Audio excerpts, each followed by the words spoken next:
ठाकुर जी वृंदावन पधारे। वृंदावन का निर्माण स्वयं किशोरी जी ने अपने हस्तकमल से किया है। वृंदावन में प्रवेश, वृंदावन में निवास, वृंदावन में किसी भी प्रकार की स्थिति बिना श्री जी की आज्ञा के नहीं होती।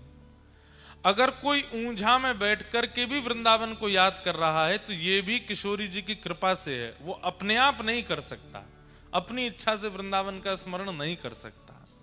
वृंदावन की स्मृति भी तभी होती है जब किशोरी जी चाहें। ऐसा श्रीधाम वृंदावन, ठाकुर जी वहां पधारे। वृंदावनम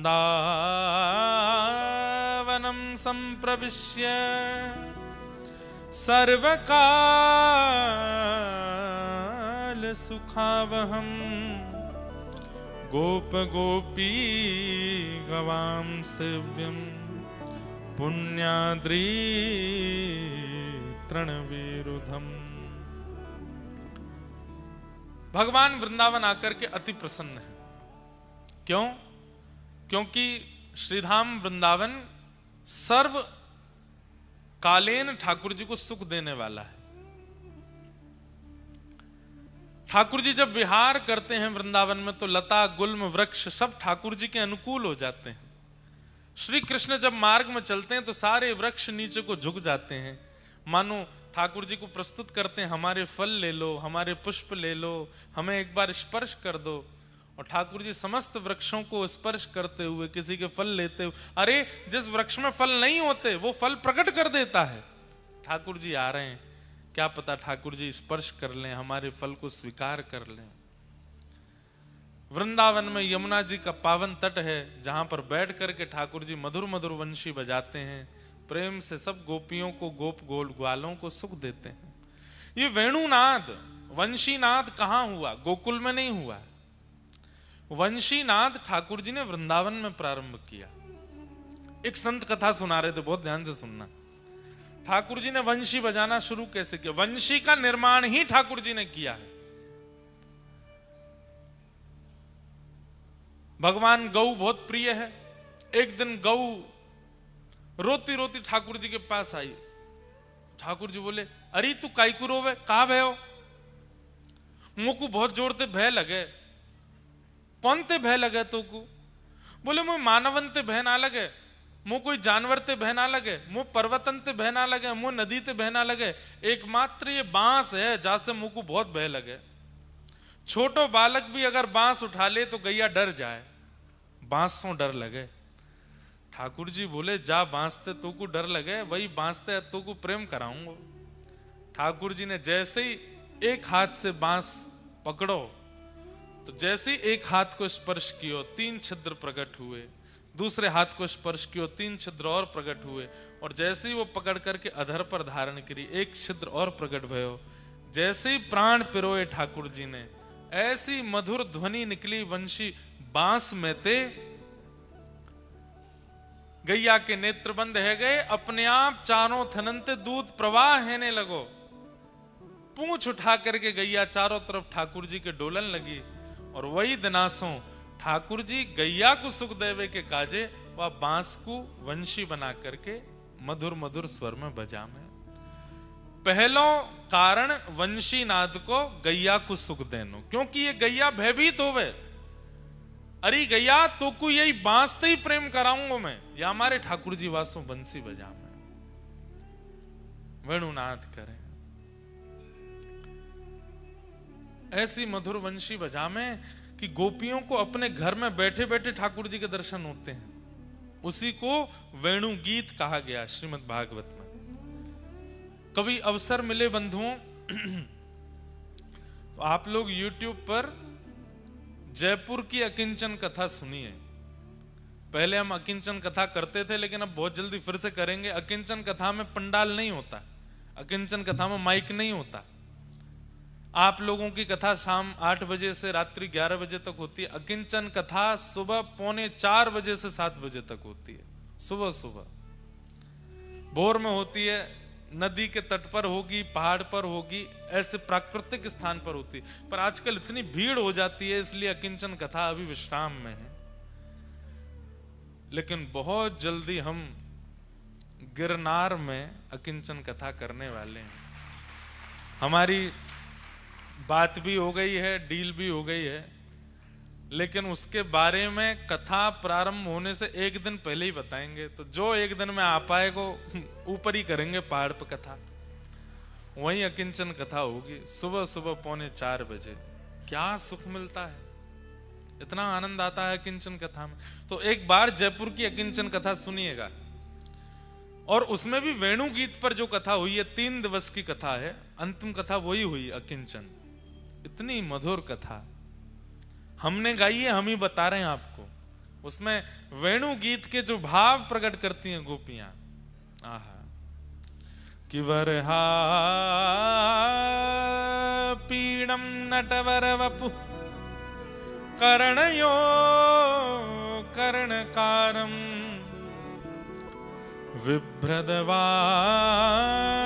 कनक कपिसं वैजयन्तीं च मालां रन्ध्रान्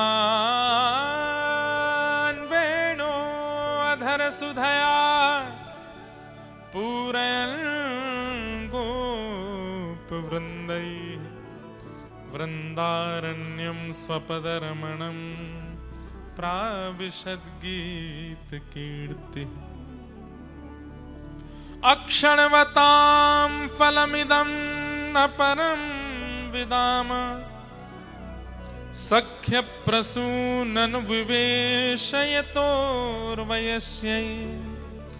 वक्त्रं ब्रजेश सुतयोरन वेणुजुष्टम् यैर्वा निपीत मनुरक्त कटाक्ष मोक्षम।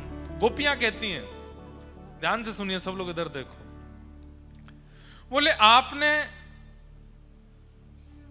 त्रिभंग लली श्याम सुंदर देखे, आपने नवनीत प्रिया लाल देखे, आपने यशोदा के गोद के लाला देखे, नंद बाबा के गोद के लाला देखे, बलभद्र के संग खेलते भय लाला देखे, रास रचाते भय लाला देखे, किशोरी जी के संग लीला करते भय लाला देखे, लेकिन अगर आपने गौचारण करते हुए ठाकुर जी नहीं देखे तो आपने कुछ नहीं देखा।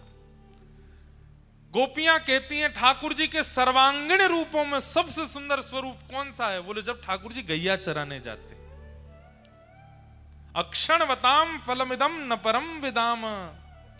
अरे इन आंखों को प्राप्त करने का सबसे बड़ा साफल्य क्या है? इन आंखों से पूरी दुनिया सृष्टि देखना नहीं, इन आंखों से गैया चराते हुए श्री कृष्ण को देखना। गोपियां कहती हैं हम किन शब्दों में वर्णन करें उस झांकी का। जब ठाकुर जी गौचारण करने जाते हैं, ऊंची धोती पहनते हैं, पांव में मोटे मोटे सोने के कड़ूला पहनते हैं, हाथों में कड़ूला पहनते हैं, गले में कोई माला नहीं पहनते, गले में गैया के पाम बांधवे वारे लोमना रस्सी, जहां में गोबर और रज लगी भैया वाकू पहने, सिर पे भी वही लोमना को बांधे, वही में मोर पिछ लगा लें। अब लोमना एक रस्सी है जिससे गैया के चरण बांधते हैं। ठाकुर जी मन में विचार करें कि अब ये लोमना मैंने बांध तो लियो, लेकिन ये सुंदर कैसे लगे। ठाकुर जी अपनो श्रृंगार भी बड़ो सुंदर करें, तो वह लोमना रस्सी को ऐसे बांध करके 2-3 परत बंजा में वाकी, सो वाके बीच बीच में कोई पुष्प लगा लें, कोई नीलो पुष्प, कोई पीलो पुष्प, कहीं सफेद पुष्प, कहीं सुंदर लड़ कोई जा रही होवे वाकू धर लें। ये तुलसी की मंजरियां निकली रहती है ना, इन मंजरियों को निकाल करके मोर पिच्छ के अगल बगल में लगा लेते हैं, ऐसी सुंदर झांकी बन जाती है। काजल लगा में मोटो मोटो ठाकुर जी यहां कान कान तक काजल जावे, कोई श्रृंगार नहीं, केवल छोटी सी धोती और कमर में सुंदर कारी कमरी बांध करके, और गैयान को हाँकते भय अरी कारी कहां को जा रही, अरी धौरी ने कितकुआ, सब गैयान के नाम है, कोई को नाम श्यामा है, कोई को नाम कपिला है, सब गैयान के नाम बोलते बोलते ठाकुर जी चल रहे हैं। और जैसे ही ठाकुर जी गैया चरावे निकले, सब गोपियां अपनी अपनी द्वार पर आकर के खड़ी हो जाती हैं उस झांकी को देखने के लिए। गायों में होड़ लगी है, कौन ठाकुर जी के बगल में चलेगो। अच्छा बंधु एक बात बताएं, ये ठाकुर जी ऐसे खड़े होते हैं, दोनों पैर ऐसे कर लेते हैं, क्यों? जब जब ठाकुर जी त्रिभंग ललित स्वरूप धारण करके खड़े होते हैं, जैसे ही दोनों पैर ऐसे करके और ऐसे मुद्रा बनाते हैं तो यहाँ कोहनी के नीचे एक गैया आ जाए, अपनी कमर लगा दे, तो ठाकुर जी वहां पे ऐसे खड़े हो जाएं। गैया नहीं है तो कोई सखा आ जाए, सखा नहीं है तो कोई वृक्ष जो दूर है, वो मन में विचार करे ठाकुर जी ऐसे त्रिभंगी भये हैं, अरे मैं इतना दूर काहे को हूं, तो वो वृक्ष जो जड़ है वो चैतन्य होकर के अपनी डाल वहां तक पहुंचा देता है ताकि ठाकुर जी को न एक सहारा मिल जाए। आज मंदिरों में हम दर्शन करते हैं तो ठाकुर जी को कोई सहारा नहीं दिखता, लेकिन कभी वृंदावन में त्रिभंग लली श्याम सुंदर को जब आप देखो तो उस समय कुछ इमेजिन किया करो, जैसे या कोहनी के नीचे कोई तो है, या तो गैया है, या तो कोई वृक्ष है, या कोई सखा है, या कोई गोपी है, या दाऊ दादा है, कोई तो है। और कभी कभी अनुभव करते करते स्वयं को ही देख लो, हम खड़े हैं ठाकुर जी के नीचे, यहाँ कंधा लगा के ठाकुर जी ऐसे बंशी बजा रहे हैं, गैयान में होड़ लगी है, कौन खड़ो होगा ठाकुर जी की कोहनी के नीचे, और वह होड़ के चक्कर में गैयान के खुरन से उड़वे वाली धूर ठाकुर जी के प्रश्वेत पसीना से जाकर के चिपक रही है, अपने आप ही सुंदर सुंदर आकृति बन रही है। यहाँ बीच में तिलक है और तिलक के बगल में ठाकुर जी की मधुर मधुर आकृति, गालन पे, माथे पे, किनारे पे, सुंदर केश की अलकावलियों पर भी गौ रज लगी हुई है।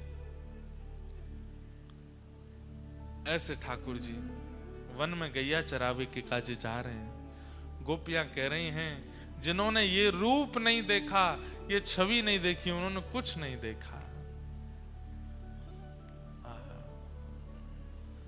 अक्षणवतां फलमिदं न परं विदाम सख्य प्रसूननु विवेशयतोर्वयस्यै वक्त्रं ब्रजे ससुतयो रणवेणुजुष्टं यैर्वा निपीतमनुरक्तकटाक्षमोक्षम् गोप्यः किमाचरदयं कुशलं स्म वेणु दामोदरो दामोदराधर सुधामपि गोपिकानां भुङ्क्ते स्वयं यद विशिष्ट रसं हृदिन्यो हस्यत्वचोश्रुमुमुचोस्तरवो यथार्या। बांस की बंसी जब ठाकुर जी बजाते हैं तो वो रस, वो स्वर जैसे ही गोपियां सुनती हैं, गोपियों के नेत्र बंद हो जाते हैं और घर में बैठी हुई गोपियों को ठाकुर जी कोसों दूर गैया कैसे चला रहे हैं उसका अनुभव होने लग जाता है। जैसे अब थोड़ा समझिएगा इस भाव को, ठाकुर जी ने किलोमीटरों दूर जाकर के वंशी बजाई, अब वो वेणु की ध्वनि सब गोपियों को सुनाई दी, सब गोपियों के नेत्र बंद होते हैं, पर जिस गोपी के चित्त में उस दिन बहुत प्रगाढ़ प्रेम होता है उसको ठाकुर जी वन में क्या कर रहे हैं वो दिखने लगता है और वो गोपी बोलने लगती है, तो बाकी की गोपियां अपने अपने घर से निकल के उस गोपी के पास आ जाती हैं और बैठ करके कहती हैं अरे बता तो श्याम सुंदर कहा कर रहे हैं। तब वो गोपी बताती है अरे श्याम सुंदर तो अब गिरिराज जी पर चढ़े हैं, गिरिराज जी पर एक शिला पर बैठे हैं, अब यमुना जी में अपने पांव डार करके बैठे हैं। और कहा है रो, बोले ठाकुर जी की वेणुनाथ सुन करके गैया के बछड़ा बछिया जो दूध पी रहे हैं उनको मुख थन में लगो रह गयो है, दूध मुख में है, भीतर निगल नहीं रहे हैं। वन के हिरण वो सब घास चर रहे हैं, लेकिन ठाकुर जी की वंशी की ध्वनि जाते ही मुख में घास लगी रह गई है, चबाना भूल गए, सब कान उठा करके केवल वंशी सुन रहे हैं। यमुना जी की धारा स्तब्ध हो गई है, यमुना जी आगे को बह नहीं रही हैं। क्यों? ठाकुर जी वहीं तट पर खड़े होकर के वंशी बजा रहे हैं, उनके रूप माधुरी का दर्शन कर रही हैं। पवन वायु जब बह रही है तो जितने वृक्षों का स्पर्श करके वायु आती है उस वृक्ष, दूर खड़े खड़े वृक्षों के पुष्प प्रार्थना करते हैं, हे पवन देव आप इतनी तीव्रता से बहो ना कि हम टूट करके आपका माध्यम ले लें और आपकी छाया में, आपकी तरंग में बहते हुए श्री कृष्ण के चरणों में जाकर के अर्पित हो जाएं। ये इतनी मधुर वंशी बजा रहे हैं। अरे देखो तो सही, कहा भयो? बोले कहा भयो? बोले वन में खूब तेज धूप है, सूर्य महाराज दर्शन कर रहे हैं ठाकुर जी को, लेकिन तभी आकाश में एक छत्र की भांति एक बादल घूमता भय आयो, और जहां जहां श्री कृष्ण जा रहे हैं वहां वहां वो छत्र की तरह बादल ऊपर घूम रहे हैं, कहीं ठाकुर जी पर सीधो प्रकाश नहीं पड़े। ये सब दर्शन किसको हो रहे हैं? गोपियों को हो रहे हैं, अपने घर में बैठ करके। और श्री शुकाचार्य जी उसका वर्णन कर रहे हैं।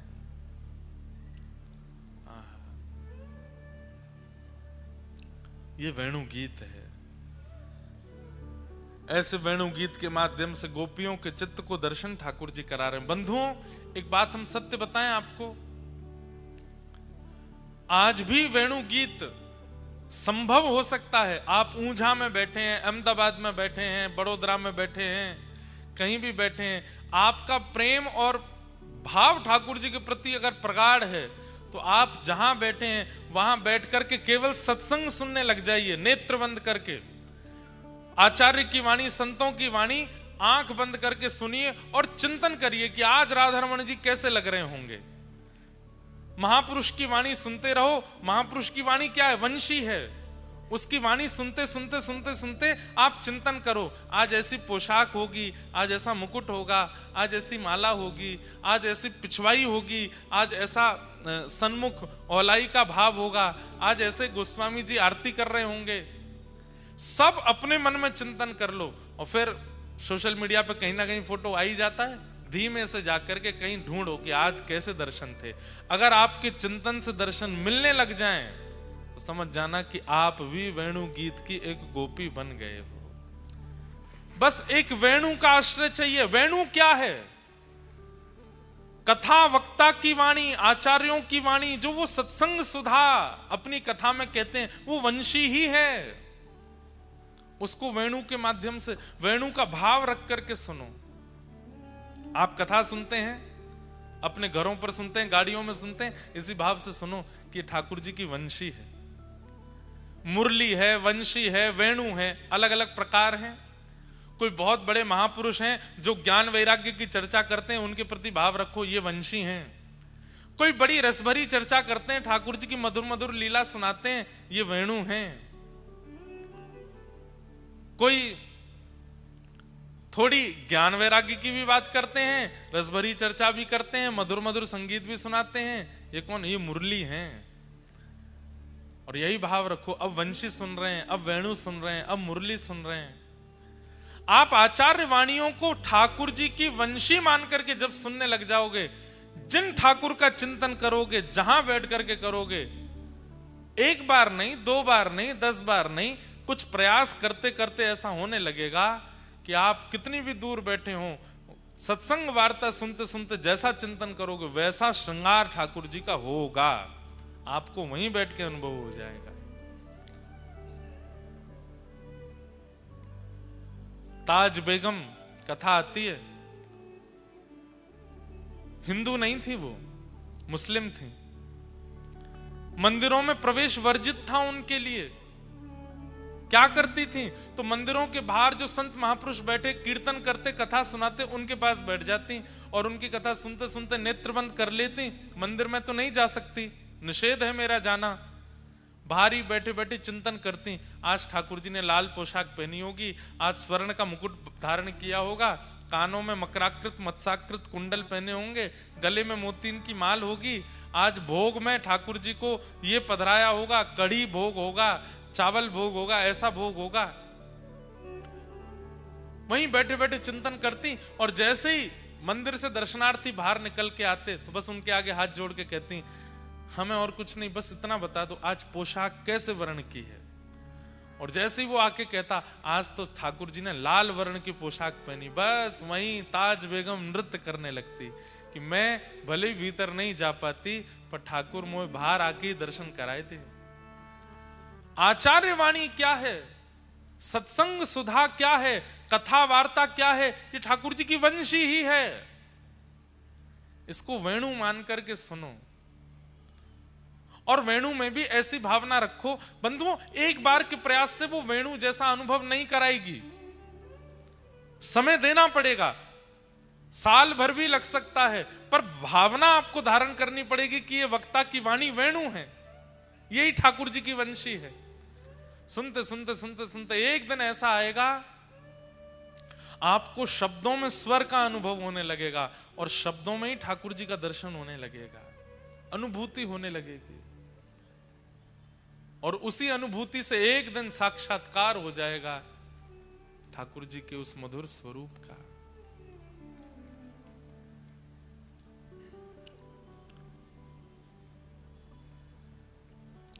वेणु बजाते हैं ठाकुर जी, वंशी का नाद सुनकर के सब गोपियां आनंदित हो जाती हैं। भगवान ने कृपा की, सब गोपियों को अनुभव कराया और चीर हरण के माध्यम से एक लीला करके ठाकुर जी ने सबको शरद पूर्णिमा पर रास के लिए आमंत्रित किया। इसी बीच ब्रजवासियों के द्वारा इंद्र पूजा होती है और ठाकुर जी सब ब्रजवासियों से निवेदन करते हैं कि तुम सब इंद्र छोड़ सांचे देव की पूजा करो। कौन सांचे देव हैं? बोले गोवर्धन नाथ। और सब ब्रजवासियों को लेकर के ठाकुर जी श्री गिरिराज जी गए, वहां जाकर के 56 भोग पधराए, गिरिराज जी की परिक्रमा करी और परिक्रमा करके श्री गिरिराज जी को वंदन किया। जब इंद्र को पता चला कि मेरी पूजा बंद हो गई तो खूब मूसलाधार बारिश करी, ब्रजवासी दौड़ने लगे, त्राही माम करके बचाओ बचाओ बचाओ, इंद्र हमें मार देगो। तब ठाकुर जी ने नख पे धार लियो गिरिराज नाम गिरधारी पायो है, नख पे धार लियो गिरिराज नाम गिरधारी। 7 बरस के ठाकुर जी 7 कोस लंबे चौड़े गिरिराज पर्वत को अपनी बाम हस्त की कन्नी उंगली के नख पर धारण कर लेते हैं। बोल गोवर्धन नाथ की, श्री गिरिराज धरण की। नख पे धार लियो गिरिराज नाम गिरधारी पायो है, नख पे धार लियो गिरिराज नाम गिरधारी पायो है, नख पे धार लियो गिरिराज नाम गिरधारी पायो है, नख पे धार लियो गिरिराज नाम गिरधारी पायो। हाँ, गिरधारी पायो है, नाम गिरधारी पायो है।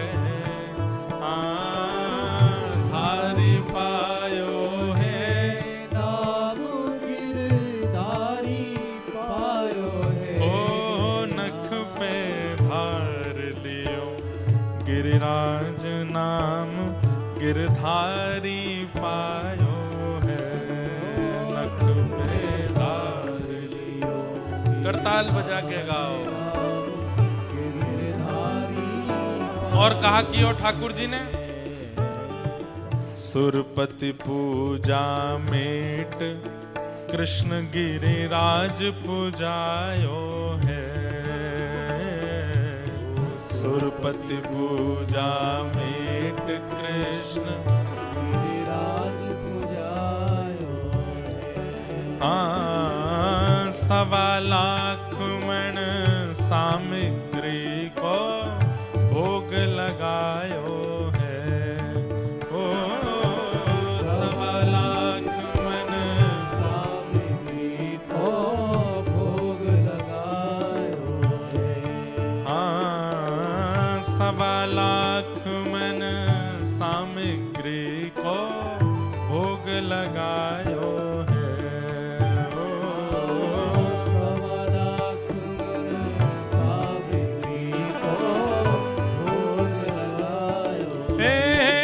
नख पे धार लियो गिरिराज नाम गिरधारी पायो है, नख पे धार लियो गिरिराज नाम गिरधारी पायो है, नख पे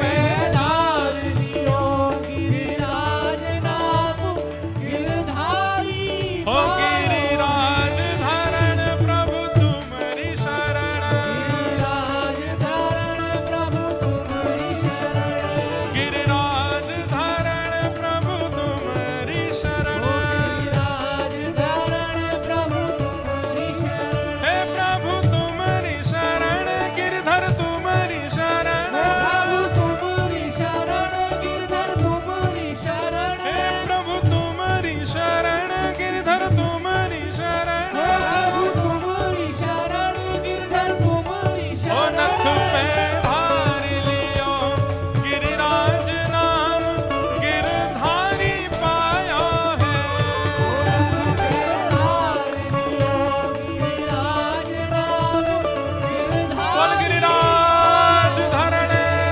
की।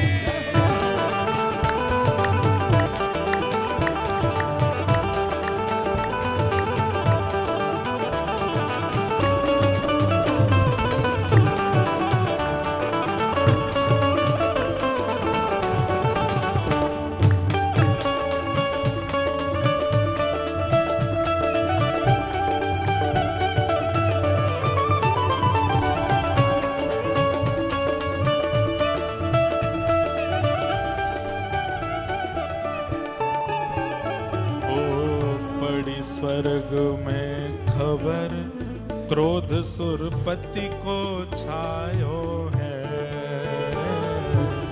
पड़ी स्वर्ग में खबर, क्रोध सुरपति को आयो है। हाँ मूसलधार अपार बहुत पानी बरसायो है,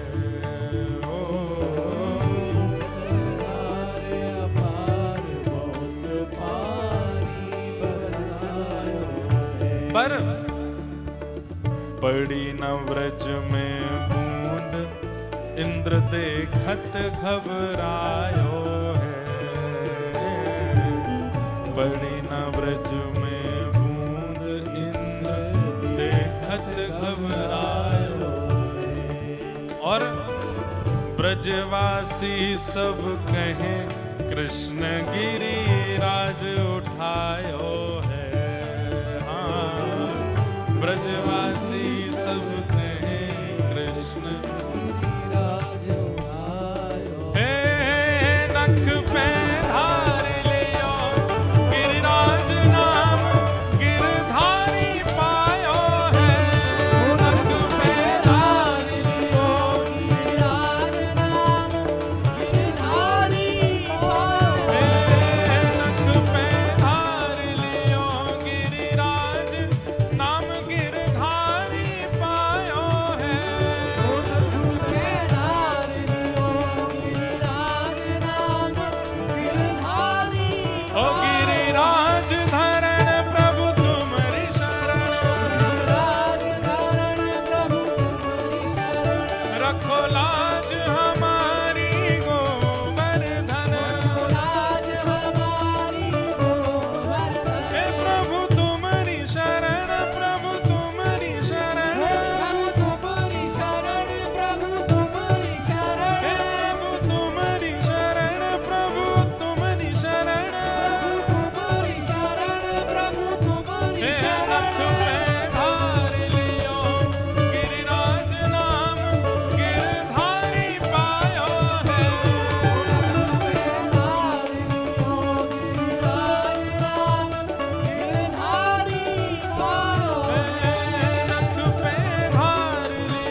धन धन श्री व्रज चंद्र इंद्र को मान घटायो है। धन धन श्री व्रज चंद्र इंद्र को मान घटायो धन धन श्री व्रज चंद्र इंद्र को मान घटायो है। धन धन श्री व्रज चंद्र इंद्र को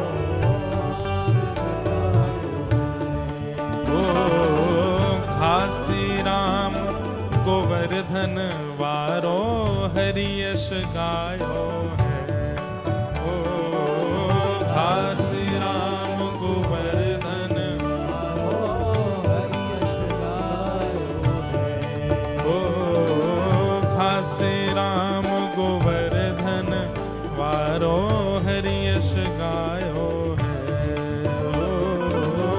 घासी राम गोवर्धन वारो हरि यश गायो नख पे ओ नख पे ओ नख पे धार लियो गिरिराज नाम गिरधारी पायो है।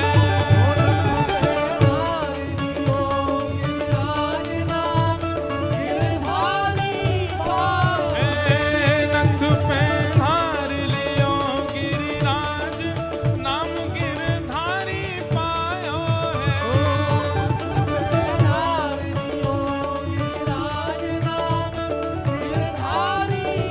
गिरिराज धरण प्रभु तुम्हारी शरण। गिरिराज धरण प्रभु तुम्हारी शरण। हो रखो लाज हमारी गोवर्धन रखो लाज हमारी रखो लाज हमारी गोवर्धन। हे नख पे हो नख पे हो नख पे धार लियो गिरिराज नाम गिरधारी पायो है।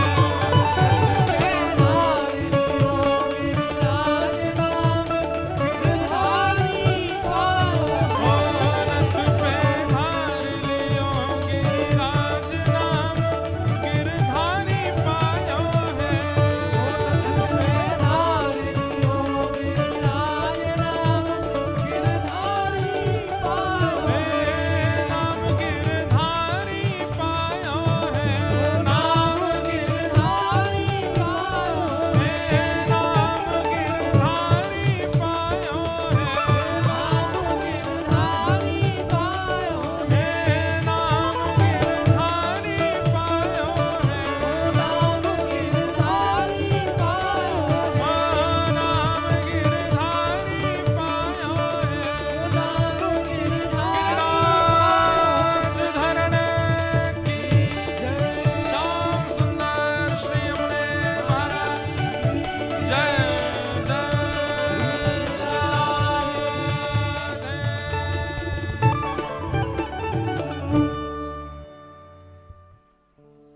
धन धन श्री व्रज चंद्र इंद्र को मान घटायो है।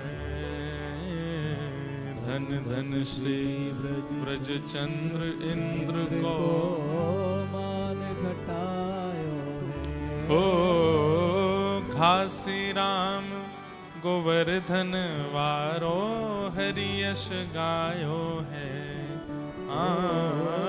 घासी राम गोवर्धन वारो हरि यश गायो नख पे धार लियो गिरिराज नाम गिरधारी पायो है। नख पे धार लियो गिरिराज नाम गिरधारी गोवर्धन। ध्यान से सुनिए सब लोग, इधर देखो कितने लोग गिरिराज जी गए हैं, गोवर्धन गए हैं। भाई हमारे गोवर्धन में सबसे ज्यादा भीड़ ही गुजरातियों की रहती है। आए दिन गुजराती परिक्रमा करते रहे। जो नहीं गए हैं कब जाओगे भैया? कितने दिना बाद जाओगे? ठाकुर जी के पास जावे में ज्यादा विलंब मत करे करो। कल को प्राण निकल गए तो पहले ही पहुंच जाओ। जब तक तन में प्राण है ठाकुर जी के दर्शन कर आओ भैया। एक बार गिरिराज जी की परिक्रमा लगाया आओ।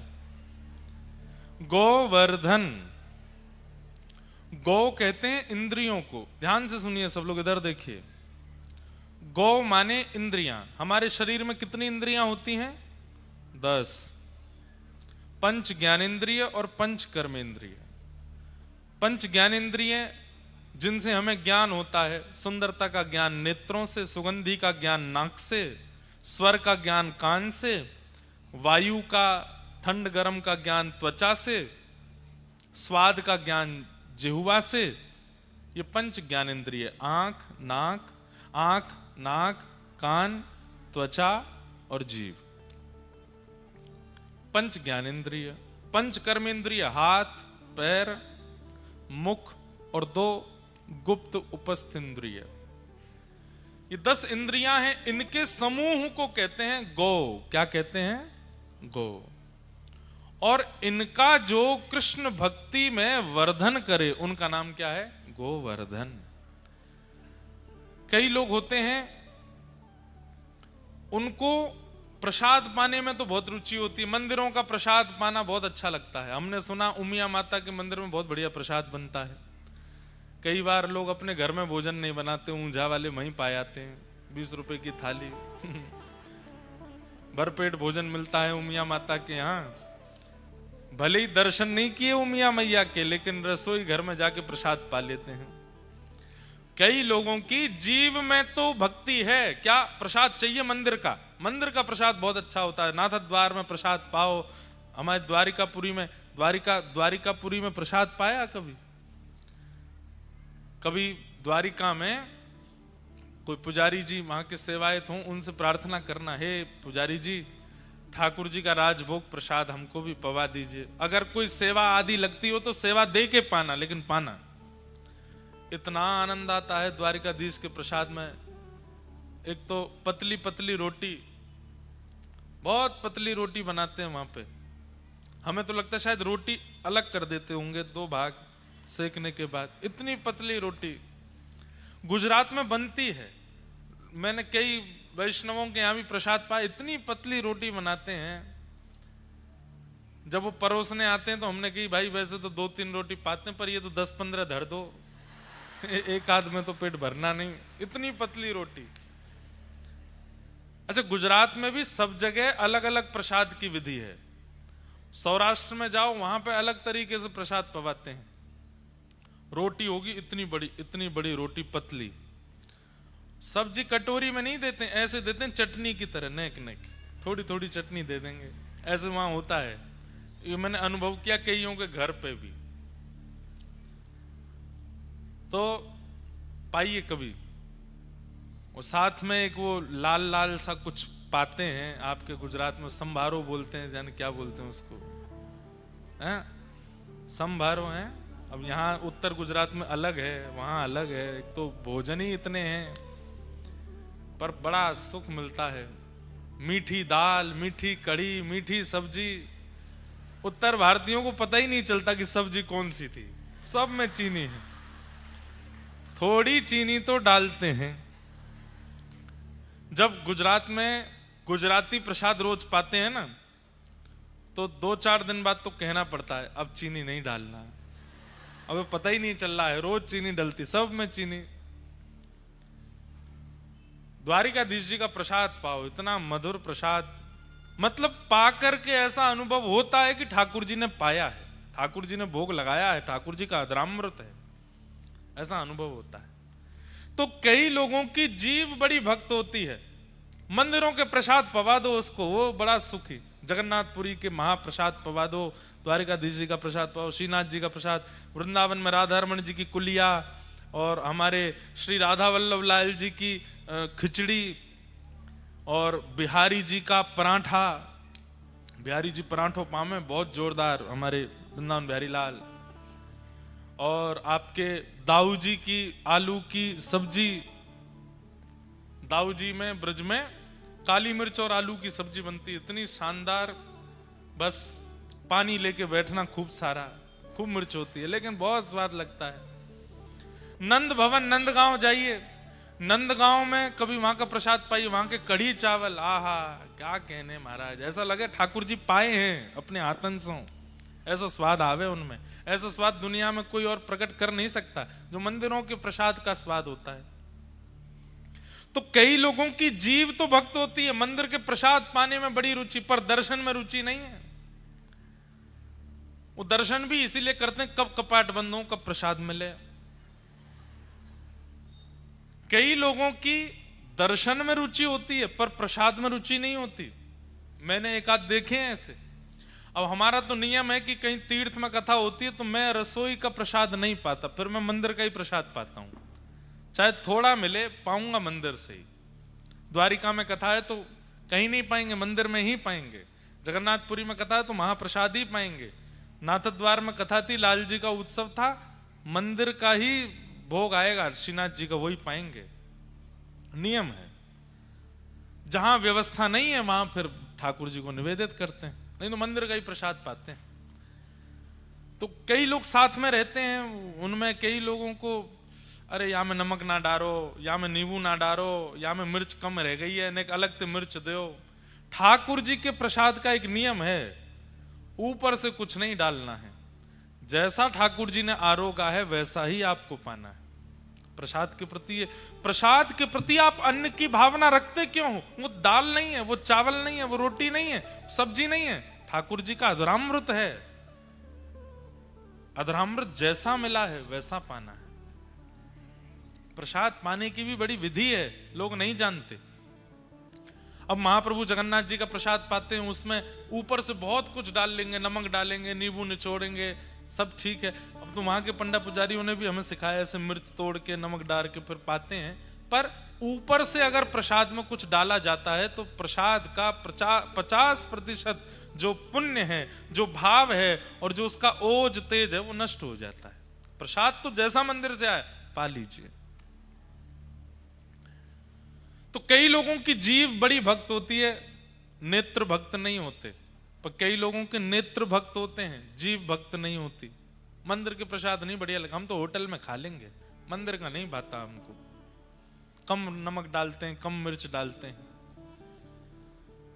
कई लोगों की जीव भी भक्त नहीं होती, नेत्र भी भक्त नहीं होते, पर उनके पैर भक्त होते हैं। कैसे भक्त? ना उनको दर्शन में रुचि है, ना उनको प्रसाद में रुचि है, पर हाँ कहीं कीर्तन चल रहा हो, ठाकुर जी का मधुर भजन चल रहा हो तो नाचने में बड़ी रुचि है उनकी, नाचते हैं। भजन कीर्तन में उछल उछल के नाचेंगे, खूब नृत्य करेंगे। लेकिन जैसे कथा शुरू होती है, कीर्तन विश्राम होती, कथा शुरू होती, नीचे मुंह करके बैठ जाते हैं। अब कब दूसरा गाएंगे भजन, कब दूसरा भजन है, कथा में हमारे मन नहीं लग रहा है, भजन गाओ, कीर्तन सुनाओ, नाचना है हमको। अब तो नहीं होता, पहले जब कथा करते थे लोग बाग इतना जानते नहीं थे तो लोग बाग नीचे से फरमाइश भेजते थे, ये वाला भजन सुना दीजिए, ये वाला। मैंने की तो भजन संध्या करने आए, कथा करने आए, हम मन में जो आएगा वो सुनाएंगे। तो कई लोगों के पैर भक्त होते हैं पर ना नेत्र भक्त हैं, ना जीव भक्त है, ना कान भक्त हैं। कई लोगों के हाथ भक्त होते हैं, ना दर्शन में रुचि, ना नृत्य में रुचि, ना प्रसाद में रुचि, पर उनसे सेवा कितनी भी करा लो। मंदिर की खूब सेवा करेंगे, ठाकुर जी का मंदिर सजाना, ठाकुर जी के मंदिर में सेज सजाना, ठाकुर जी का मंदिर बढ़िया हो, साफ सफाई करवा लो, सब बढ़िया, लेकिन बाकी और रुचि नहीं। ऐसा अगर कुछ है आज ही पूछिए, आपकी कौन सी इंद्रिय ऐसी है 10 में से जो ठाकुर जी की सेवा में रत नहीं है? उस इंद्रिय का स्मरण करके श्री गिरिराज जी की परिक्रमा लगाओ।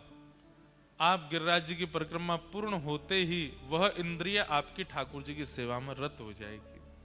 किसी को कथा सुनना अच्छा नहीं लगता, मन नहीं लगता, कथा में नींद आ जाती है, तो जाइए गिरिराज जी और श्री गोवर्धन नाथ जी से कहो, हे गिरिराज बाबा, दर्शन में खूब आनंद आवे, प्रसाद में खूब सुख मिले, नृत्य में खूब सुख मिले, कीर्तन में खूब सुख मिले, पर जैसे ही कथा शुरू होती है मोह नींद आ जाए। मेरे कानन को कथा सुनने की रुचि कर दो, या भाव से मैं आपकी परिक्रमा कर रहा हूं। आप जैसी परिक्रमा पूर्ण करेंगे आप कथा सुनने लगना, आपको कभी नींद नहीं आएगी। गिरिराज जी कानों में श्रवण भक्ति प्रदान कर देंगे। ये गिरिराज जी का एक गुप्त रहस्य, सबको नहीं पता। जो अब हमारी बात, हम अपनी बात बता रहे हैं। प्यारे गिरधर लाल जी हमको कैसे मिले लगभग सबको पता है। गिरधर लाल जी श्रृंगार का स भी नहीं आता हमसे। जब लाल जी आए थे तब कैसे पाग धरानी है, कैसे वेत्र धरानी, कैसे वंशी धरानी है, कैसे माला धरानी, कैसे पोशाक पहनानी, और उसमें भी बड़ा स्वरूप हो तो कुछ प्रयास किया भी जा सकता। हमारे लाल जी इतने से हैं, उंगलियों से श्रृंगार होता है उनका, हाथ से भी नहीं होता, उंगलियों से होता है। अंगूठे का प्रयोग बहुत कम होता है, उंगलियों से ही यहां से ये डालना है, ऐसे छोटे से हैं। कैसे करें श्रृंगार? ये गिरिराज जी की परिक्रमा का फल हमको मिला कि हमको श्रृंगार आ गया ठाकुर जी का करना। ठाकुर जी की भक्ति में जो गुण आपके अंदर ना हो, उस गुण के लिए श्री गिरिराज जी के पास जाओ और प्रार्थना करो। एक साथ सारे गुण बोल दो, हे ठाकुर जी हम में श्रृंगार का लक्षण भी आ जाए, हम में पाक विद्या भी आ जाए, सुंदर सुंदर प्रसाद बना सकें। हे ठाकुर जी हम में ठाकुर जी की सुंदर कीर्तन गावे भी आ जाए, सुंदर उनमें नृत्य करवो भी आ जाए, ठाकुर जी की मधुर सेवा में हम निपुण हैं जाएं। इस भाव से गिरिराज जी की परिक्रमा करोगे तो उनका नाम है गोवर्धन। गो माने इंद्रियों का, जो कृष्ण भक्ति में वर्धन करे वो गोवर्धन, वो गोवर्धन है। इस स्थान पर जहां हम कथा सुन रहे हैं, यहां 2 बार श्री डोंगरे जी महाराज की कथा हो चुकी है। इसी जगह पर ऊंझा में, इसी प्रांगण में श्री डोंगरे जी महाराज 2 बार कथा कर गए। डोंगरे जी महाराज अपनी कथा में एक बात कहते हैं कि 10 इंद्रियों में 2 इंद्रियां ऐसी हैं, उपस्थ इंद्रिय, गुप्त इंद्रिय। किसी ने प्रश्न किया इनसे भगवत भजन कैसे होगा? आंखों से हो जाएगा, मुख से हो जाएगा, हाथों से हो जाएगा, पैरों से हो जाएगा, कान से हो जाएगा, गुप्त इंद्रिय का भजन कैसे हो? तब डोंगरे जी महाराज कितनी सुंदर बात कहते हैं कि अपने तन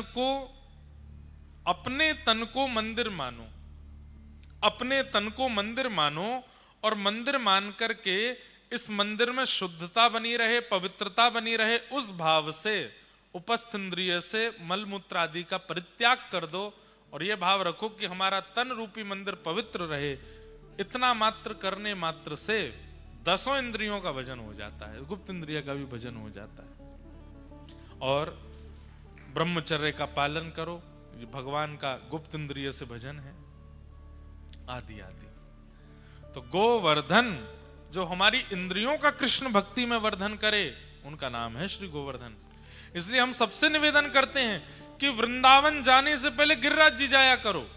लोग बाग उल्टा करते हैं, पहले वृंदावन जाते हैं, दर्शन करके फिर लौटते समय गिरिराज जी होते हुए फिर बाहर जाते हैं। नहीं, आते ही पहले गोवर्धन जाओ, गोवर्धन की परिक्रमा करो, परिक्रमा करने के बाद फिर वहां से बरसानो जाओ, श्री जी के दर्शन करो, श्री जी के दर्शन करने के बाद फिर समय ज्यादा नहीं है तो फिर वृंदावन आ जाओ, नहीं तो सब जगह जाओ, गोकुल जाओ, महावन जाओ, तो वृंदावन सबसे अंत में आओ। वृंदावन के बाद ठाकुर जी मथुरा ही गए कंस को मारने, वृंदावन के बाद कहीं नहीं गए। ठाकुर जी की जैसी गति वैसे चलना चाहिए, फिर भी गिरिराज जी जाओ। अच्छा, गिरिराज जी क्यों जाना चाहिए पहले? क्योंकि ठाकुर जी ही ब्रजवासियों को लेकर के गए गिरिराज जी पुजवावे।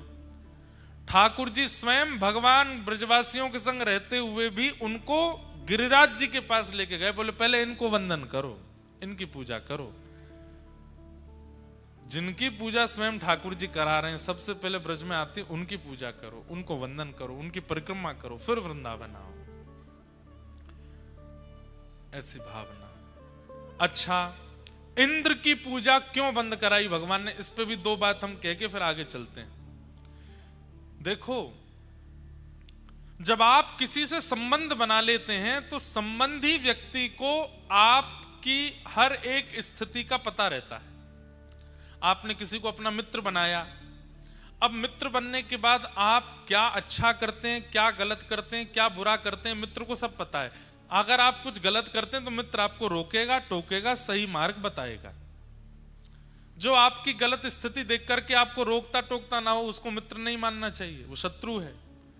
आप गलत कर रहे हैं और वो आपको रोकता नहीं है, आपको और बढ़ावा देता, और बढ़िया, तू और कर, वो मित्र नहीं हो सकता, वो शत्रु है आपका। पर आपकी गलत स्थिति देख के जो रोके वही सखा है, वही मित्र है। ठाकुर जी ने मन में विचार किया, ये ब्रजवासी इंद्र की पूजा करते हैं। इंद्र कौन है?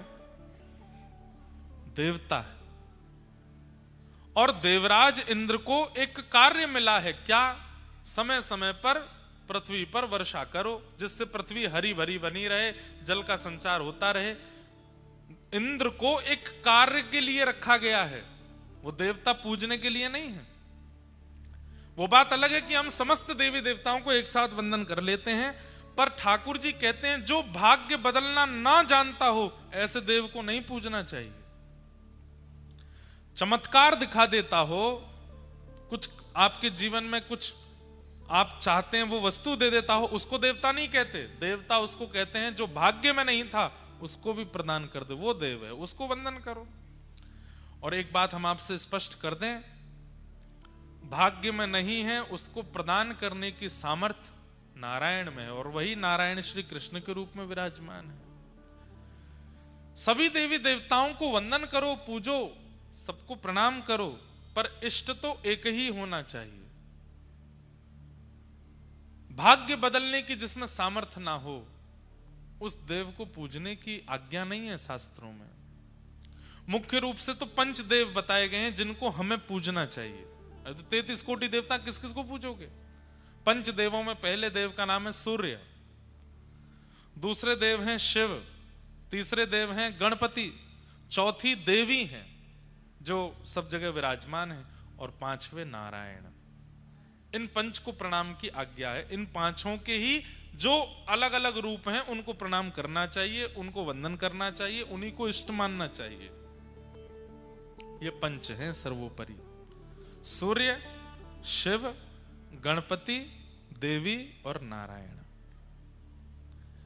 इन पंचों को प्रणाम करने की आज्ञा है। अब इनके अलावा कोई अगर अन्य देवी देवताओं को स्पेसिफिक रूप से प्रणाम करता है तो वो समय लगा रहा है, उसमें कोई विशेष उसको भाव मिलने वाला नहीं। अब सूर्य को प्रणाम कीजिए, शिव को प्रणाम। अब शिव के जितने रूप हैं, शिव के अनेक रूप हैं, उनमें से 11 रुद्र भी हैं, एक हनुमान जी भी हैं, उनको भी प्रणाम करने का अधिकार है। गणपति हैं, गणपति के भी कई रूप हैं, उनको प्रणाम करने की आज्ञा है। देवी के अनेक रूप हैं, श्री उमिया माता साक्षात पार्वती जी के रूप में विराजमान है, इनको प्रणाम करने की आज्ञा है। नारायण, नारायण के कितने रूप हैं? नारायण ही श्री कृष्ण है, नारायण ही श्री राम है। नारायण के जितने रूप हैं सबको प्रणाम करने की आज्ञा है, सबको वंदन करने की आज्ञा है। इन पंच के अलावा अगर आप किसी देवी देवता को पूजते हैं उसमें दोष नहीं है, पर लाभ भी नहीं है। आपका भला, आपका मंगल इन पंचदेव के प्रणाम में है। इनको प्रणाम करो, इनको वंदन करो, इनकी पूजा करो। अब इसमें आता है ग्राम देव, इष्ट देव, कुल देव, वो अलग वस्तु हो जाती है। वो ठीक है, आपकी परंपरा उनको पूजती आई, आप उनको वंदन कर सकते हो, पर हृदय में स्थान इन पंच को ही देना चाहिए। इसलिए भगवान ने ब्रजवासियों से इंद्र की पूजा बंद करा करके, अब यूं कहें कि मेरी पूजा करो तो ब्रजवासी पूजेंगे नहीं, तब ठाकुर जी ने अपने ही सब्स्टिट्यूट के रूप में गिरिराज जी की पूजा करवाई। इनकी पूजा करो, इनको वंदन करो, और गिरिराज पूजन किया। अब कथा तो हम बहुत बार गिरिराज जी की खूब विस्तार से कह चुके हैं, पर प्रणाम करते हैं। आगे बंधुओं भगवान ने रास विहार किया, और रास के प्रसंग में हम लोग प्रवेश करते हैं।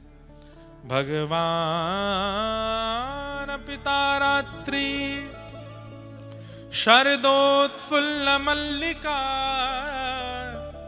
विक्षरन्तुम मनश्चक्रे योग मायामुपाश्रिता। जीवात्मा और परमात्मा के मिलन को रास कहते हैं, और उसमें भी एक विशेष प्रकार है। जीवात्मा भगवान से मिलने का प्रयास करे वो रास नहीं, परमात्मा जीवात्मा से मिलने का प्रयास करे वो रास है। ध्यान से सुनिएगा, जीवात्मा परमात्मा से मिलने का प्रयास करे वो रस है, वो रास नहीं है। पर उस जीवात्मा की भक्ति से, उसके प्रेम से ठाकुर जी आनंदित होकर के ठाकुर जी उससे मिलने का मन बनावे, वो रास है, उसे रास कहते हैं। नरसिंह मेहता का रस नहीं है, रास है। जीवन, पूरा जीवन ही रास है। सबको कथा पता होगी, केदार राग गाते थे नरसिंह मेहता, और उनका राग इतना प्रसिद्ध था कि उसको सुनने के लिए हजारों की भीड़ इकट्ठी होती थी। और उसमें एक आश्चर्य की बात यह होती कि जब वे सारे राग गाते तब तो कुछ नहीं होता, लेकिन जैसे ही वो राग केदार गाते, ठाकुर जी की माला अपने आप धीमे से गले से उतर करके नीचे गिर पड़ती और पुजारी जी ला करके नरसिंह मेहता को पहना देते। लोग बाग देख करके आश्चर्यचकित हो जाते। गुजरात के सब वैष्णव कहते सारू छे, आनंद आवी गयो, ऐसे बोलेंगे, आनंद आवी गयो ऐसे बोलते हैं ना, आनंद आ गया है, मजा आ भी गयो। अब इससे ज्यादा मत बुलवाओ, कहां के शब्द कहां बोल दूं कुछ पता नहीं। तो सब लोग बड़े आनंदित होते। नरसिंह मेहता जी को लगता कि अगर मेरे राग केदार गाने से ठाकुर जी की माला गिरती है और ये चमत्कार देख करके इतने वैष्णव भक्त हो रहे हैं, तो मैं रोज गाऊंगा। और रोज आते राग यमन गाते, राग भैरव गाते, राग भैरवी गाते, तब तक कुछ नहीं होता। लेकिन जैसे ही राग केदार शुरू करते, ठाकुर जी की माला धीमे धीमे धीमे धीमे उतरती और नीचे टूट के गिर जाती, तुरंत ठाकुर जी पहना देते। सब जगह कुतर्की लोग तो पहुंच ही जाते हैं, वहां पर भी कुछ कुतर्की लोग आ गए, बोले ये सब ढोंग है, पाखंड है, ऐसा कुछ नहीं होता। ठाकुर जी अपनी माला वाला उतार के नहीं फेंकते हैं, ये जरूर कोई ऐसा कुछ करते हैं कि जैसे ही राग केदार आता है तो कोई योजना ऐसी बनती है, दूर से अदृश्य धागा होता है, उससे खींच देते होंगे तो पीछे से धागा खुल जाता होगा, माला टूट के गिर जाती है। तो फिर सबने कहा क्या किया जाए, तो उन कुतर्की लोगों ने कहा हम अपने हाथ से माला बनाएंगे, अपने हाथ से गांठ लगाएंगे और हम अपने हाथ से ठाकुर जी को पहनाएंगे, फिर ये राग केदार गावे, अगर ठाकुर जी की माला गिर गई तो मान जाएंगे।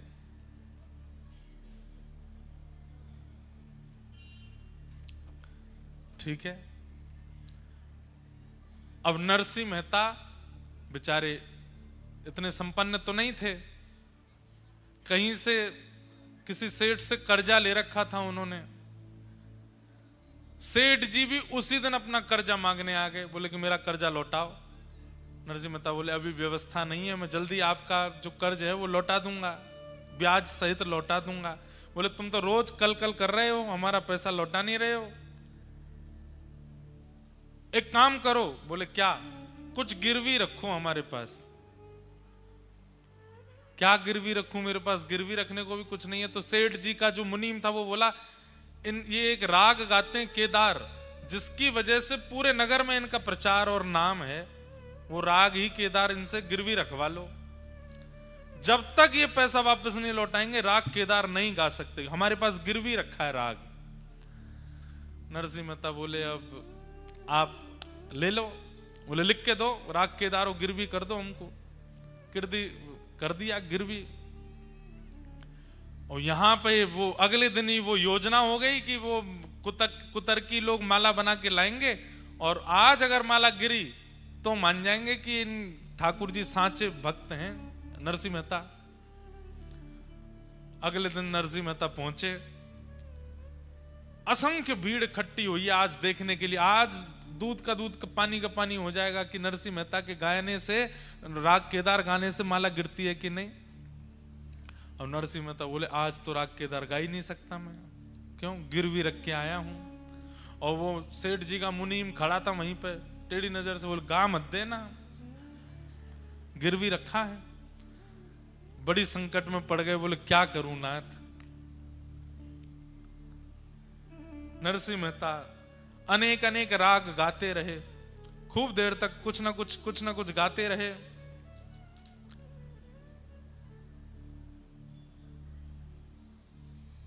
सब लोग कहें केदारो गाओ ना, और सब क्या गा रहे हो, केदारो गाओ, केदारो सुनाओ हमको तो वही सुनने के लिए बैठे हैं। नरसिंह मेहता बोले अब केदारो कैसे गाऊं, मुनीम खड़ा है मुंह पे।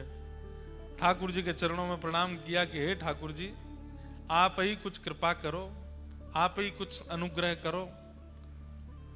सो ठाकुर जी ने देखी कि भैया नरसिंह मेहता फंस गए हैं बड़े भारी स्थिति में। सो ठाकुर जी नरसिंह मेहता का रूप बना करके और सेठ की दुकान पर पहुंच गए और सेठ की दुकान पर जाके जितना कर्जा था सब चुका दिया और चुका करके बोले हमारी जो गिरवी केदार राग है वो वापस करो। सेठ जी बोले कैसे करूं? बोले लिख करके दो, राग केदारों मुक्त किया, और अपना हस्ताक्षर कर दो। सेठ जी ने लिख दिया राग केदारों मुक्त किया, अपना हस्ताक्षर कर दिया। बोले लीजिए, पत्र में लिख करके दे दिया। ठाकुर जी रूप बदल करके सभा में आए और धीमे से पीछे आके खड़े हुए। वो मुनीम जो खड़ा था उसके पीछे से कहीं से हाथ से वो पर्ची थमा दी। मुनीम के हाथ में पर्ची आई, पीछे मुड़ के देखा तो कोई नहीं। पर्ची खोल के देखी तो उसमें सेठ जी के हस्ताक्षर थे। उसमें लिखा था राग केदारों मुक्त किया नरसिंह मेहता को। नरसिंह मेहता के हाथ में तुरंत पर्ची पकड़ा दी मुनीम जी ने। बोले सुनो सुनो, सेठ जी ने लिख के भेजा है। बोले नरसिंह मेहता का राग केदारों मुक्त किया। जैसे ही आया राग केदारों मुक्त किया। आहा, नरसिंह मेहता तुरंत गा रहे हैं। अब ये पद तो नहीं गाया होगा, वो तो गुजराती में गाए, पर मैं हिंदी में 2 लाइन सुना दूं। राग केदार ठाकुर जी को कितना प्रिय है। राजत फूल कुंज पिय प्यारी, राजत फूल कुंज पिय प्यारी, राजत फूल कुंज पिय प्यारी, राजत फूल कुंज पिय प्यारी, फूलन कलश पताका झालर, फूलन कलश पताका झालन, राजत फूल कुंज पिय प्यारी, राजत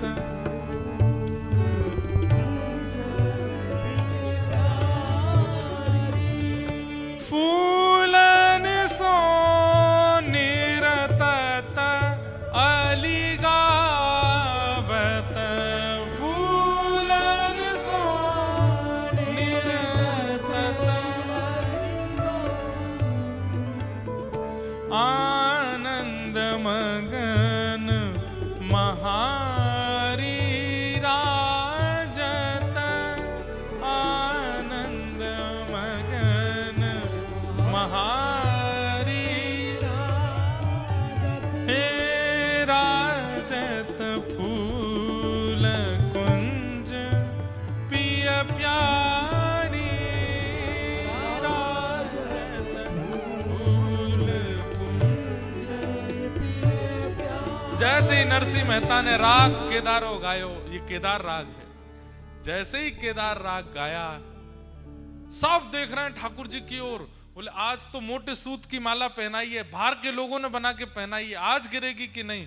और जैसे ही 2 शब्द गाए हैं नरसिंह मेहता ने राग केदार में, इतने में ही फूल की वह माला ठाकुर जी के गले से टूट करके नीचे गिर गई। सब जय जयकार करने लगे, भक्त वत्सल भगवान की जय, द्वारिकाधीश की जय, भक्तराज नरसिंह मेहता की। और माला ला करके नरसिंह मेहता को पहना दी। नेत्रों से अश्रु गिरने लगे। ठाकुर जी के चरणों में प्रणाम किया, सब जय जयकार करने लगे। पर नरसिंह मेहता को चिंता, मुनीम के पास गए, बोले सुन पैसा तो लौटाया नहीं, राग मुक्त कैसे हुआ? बोले हमें क्या पता, पता नहीं कोई पर्ची दे गया हाथ में। नरसिंह मेहता दौड़ करके गए और मुनीम जी से, वो सेठ जी के पास जाके, आपकी बड़ी कृपा, आज आपने हमारी लाज बचा ली, मैं जल्दी पैसा लौटा दूंगा। सेठ जी बोले पैसा तो आ गया। आ गया? कौन देके गया? बोले अरे भांग भांग खा लिए नरसिंह मेहता जी, खुद ही तो आए थे आप, स्वयं आए, सारा ब्याज सहित सारा पैसा लौटा करके चले गए। नरसिंह मेहता बोले मैं कब आया आपके पास? बोले मैं तो नहीं आया, मैं तो मंदिर में था। अरे आप आए थे, यहाँ बैठे बैठ करके सब देके गए और हमसे खुद लिखवा के हस्ताक्षर करवा के ले गए। नरसिंह मेहता समझ गए कौन आयो है। ये तो हमारे सांवरिया सेठ आए हैं, हमारे द्वारिकाधीश आए हैं, वही आए हैं रूप धारण करके। सेठ जी को हृदय से लगा लिया, बोले धन्य हैं आप। बोले क्यों? जिनके हम द्वार पर जा जा करके गुण गाते हैं वो आपके द्वार पर आए थे, साक्षात द्वारिकाधीश पधारे थे, वही आए, मैं नहीं आया, मेरी सामर्थ्य नहीं। कितनी बार नरसिंह मेहता जी के लिए ठाकुर जी कहते हैं जूनागढ़ 56 बार आए, 52 बार है, 52 बार ठाकुर जी। बताओ, इसे कहते हैं क्या? रास। इसे क्या कहते हैं? रास। ये ठाकुर जी 52 बार आए। यहां गुजरात में रहने वाले लोग, सबकी तो नहीं, पर गुजरात में अपने 40-50 साल व्यतीत करने वाले लोग अपने पूरे 50 साल के जीवन में 52 बार द्वारिका नहीं गए होंगे, पर नरसिंह मेहता के लिए 52 बार ठाकुर जी जूनागढ़ आ गए। यह है रास। आप जाते हैं ठाकुर जी के पास, वो रस है, पर ठाकुर जी आते हैं आपके पास, ये रास है। और ये रास की कथा वही है। हम ऐसी भावना, ऐसा प्रेम, ऐसा स्वभाव, ऐसी बुद्धि, ऐसे विचारों का निर्माण कर लें, ठाकुर जी को आना पड़े हमारे पास, उसे रास कहते हैं। आप कथा सुनने के लिए वृंदावन आते, वो रस है, पर कथा आपके लिए ऊंझा आई है, ये रास है। कथा आपके लिए यहां पधारी, ये रास है। कल परसों एक भाई वहां पर जब अन्नकूट था तो एक भाई बोला मैं बहुत विचलित हो रहा था महाराज जी, 15 दिन से वृंदावन जाना है। मैया से बोला चलो वृंदावन, वो बेचारे हाथ वो खड़े कर रहे हैं पीछे से बोले महाराज जी इतना विचलित हो रहा, मैया से बोला चलो वृंदावन, चलो वृंदावन, और बस मन बना लिया था अब तो वृंदावन जाना है। बोले जैसे ही स्कूटर से निकला, बाहर बोर्ड देखा, बोले मुझे विश्वास ही नहीं हुआ कि यहाँ कथा होने वाली है। और जैसे ही बोर्ड देखा तो सोचा कि हम नहीं गए वृंदावन, वृंदावन आ गया ऊंझा। ये है रास। सबके साथ नहीं होता, सबके जीवन में नहीं होता, सबके भाव में नहीं होता। हां, हर बार भी नहीं होगा। करते रहो प्रयास, आप रस करते रहो।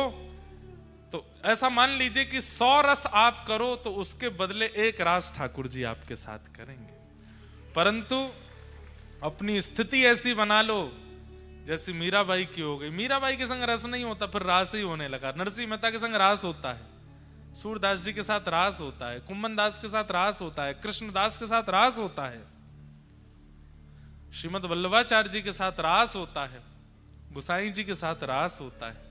हमारे साथ रस होता है, रास नहीं।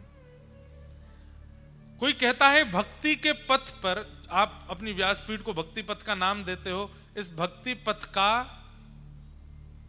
गंतव्य क्या है?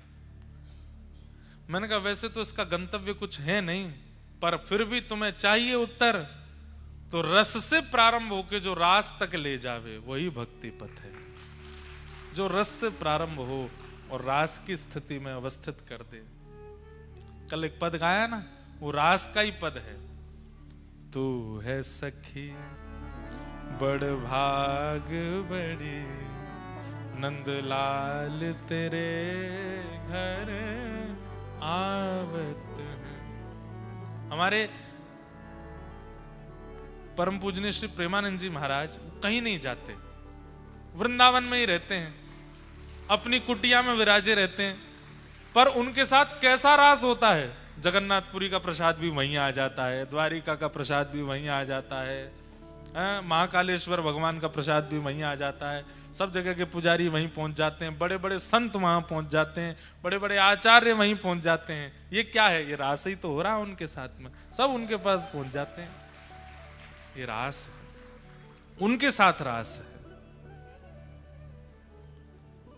तू अपनो श्रृंगार करत है, तू अपनो श्रृंगार करत है। एक बात मैं कह दूं, जो व्यक्ति नित्य तिलक लगाता है, नित्य स्वरूप धारण करता है, कुछ दिन तो वो स्वयं करता है, पर जब ऐसा कई लोगों को देखोगे आप, अभी जैसे हम तिलक लगा रहे हैं, किसी दिन आपने अगर मुझे बिना तिलक के देखा तो मेरा मुंह अजीब सा लगेगा।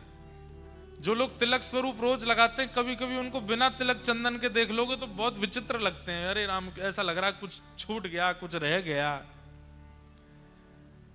जिस दिन ऐसा स्वरूप हो जाए कि बिना तिलक के हम अच्छे ना लगने लगे, उस दिन ये समझ जाओ ये तिलक नहीं, ठाकुर जी का श्रृंगार है। ठाकुर जी स्वयं करके जाते हैं आपका। जिस दिन आपके मुख की शोभा, आपके तन की शोभा ठाकुर जी के संबंधी तिलक से, संबंधी तुलसी कंठी माला से, संबंधी धोती से, संबंधी शिखा से, संबंधी बगलबंदी से आपके तन की शोभा बढ़ने लग जाए, समझ जाओ कि अब आपका श्रृंगार ठाकुर जी करते हैं।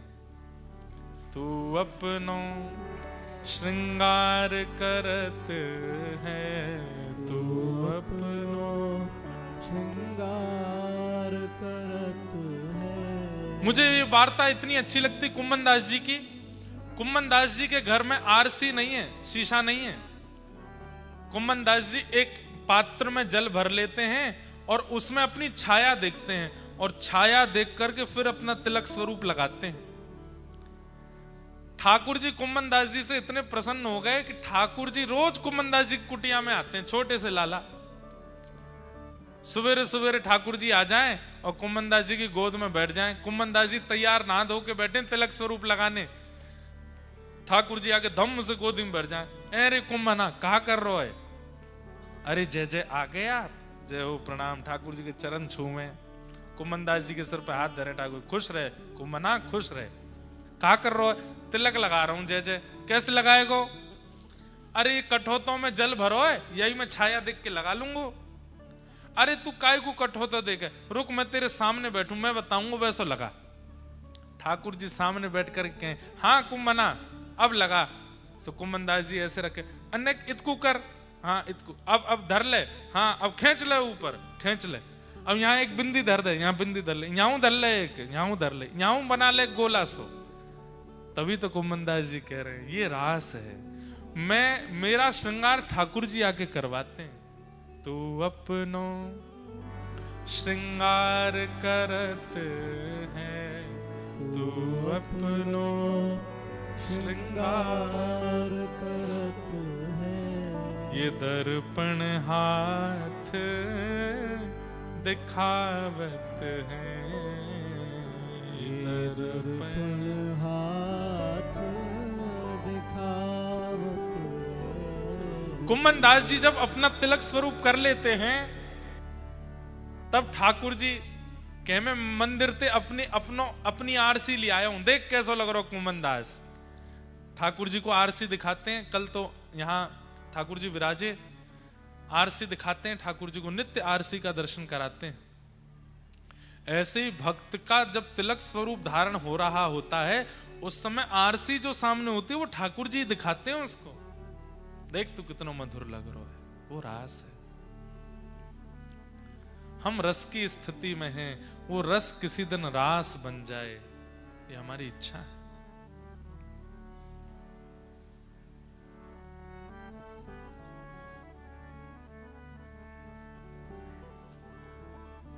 ब्रज की गोपियों के साथ ठाकुर जी ने रास किया। नाचने को रास नहीं कहते, रास तो ठाकुर जी की कृपा को कहते हैं कि ठाकुर जी आपके संग क्या क्या लीला कर रहे हैं, उन सबको रास में अवस्थित करते जाओ।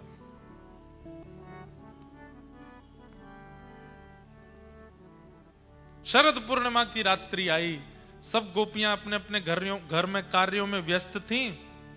अब बात तो ये होती है,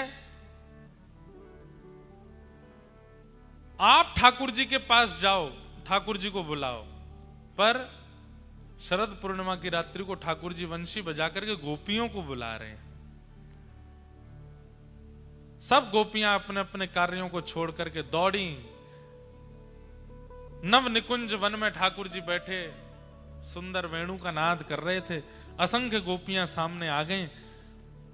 भगवान ने गोपियों को देखा, ब्रूतागमन कारणम, अपने आने का कारण बताओ। सब गोपियां बोली आपने वंशी बजा के बुलाया हमको, इसलिए आई हैं हम। ठाकुर जी बोले इतनी रात्रि को पर पुरुष के पास आना उचित बात नहीं है, अब ठाकुर जी परीक्षा ले रहे हैं गोपियों की, हर भक्त की परीक्षा लेते हैं ठाकुर जी। जब वह भक्ति पथ पर आता है, बहुत ध्यान से सुनिएगा, जब भक्त भक्ति पथ पर आता है तो ठाकुर जी संसार की योग्यताएं दिखा करके उसकी परीक्षा लेते हैं कि तुम लौट जाओ। संसार की योग्यता दिखा करके, संसार की श्रेष्ठता बता करके कहते हैं कि तुम लौट जाओ। और जो लौट जाता है वो हार जाता है, जो नहीं लौटता खड़ा रहता है, बोले चाहे तुम जितने भी महिमा बताओ संसार की, हम लौट के जाने वाले नहीं हैं, वही रास में प्रवेश कर जाता है। गोपियों को खूब समझाया ठाकुर जी ने, पतिव्रता नारी का धर्म क्या होता है, स्त्री धर्म क्या होता है, आदि आदि। गोपियां बोली, पहली बात, स्त्री होना पुरुष होना ये संसार में होता है, आपके सन्मुख कोई स्त्री नहीं है, कोई पुरुष नहीं है, सब जीवात्मा है, वो सब एक रस से देखे जाते हैं। इसलिए स्त्री पुरुष धर्म बता करके हमको विचलित मत कीजिए। आपके सामने कोई स्त्री पुरुष नहीं है, आप सबको एक समान मानते हो। पति के सामने, बच्चों के सामने, परिवार के सामने, संसार के सामने स्त्री पुरुष धर्म होते हैं, आपके सामने नहीं।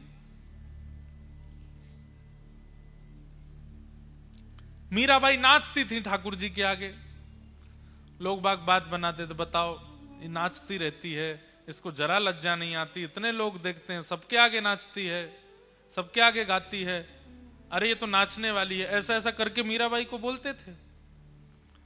मीराबाई बोलती, मैं बाजार में नाचूं तो टोको, मैं संसार में नाचूं तो टोको, मैं ठाकुर जी के आगे नाचती हूं।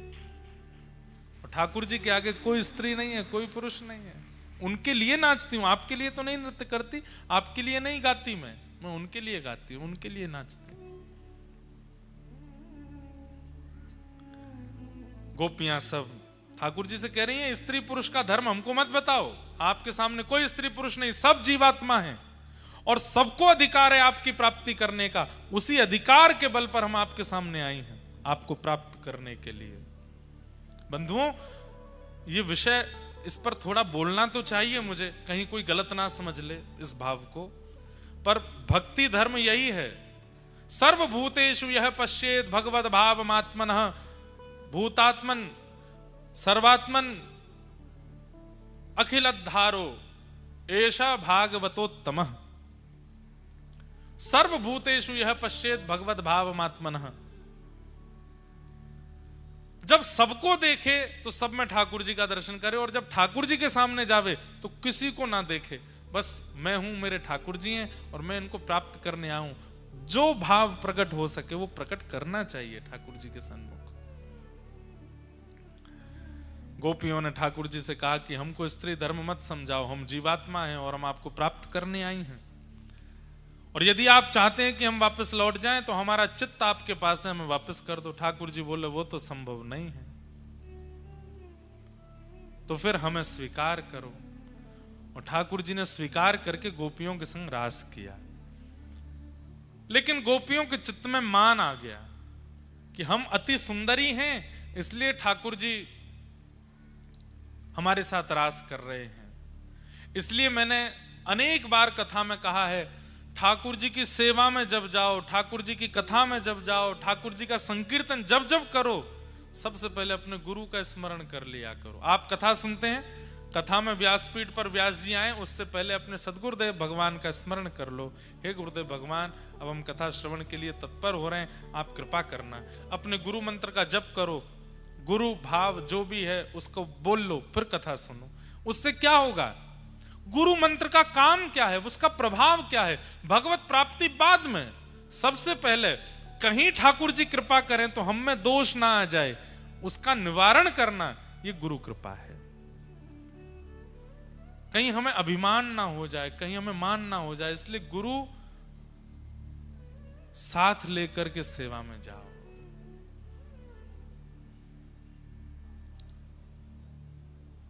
हमें मान ना हो जाए।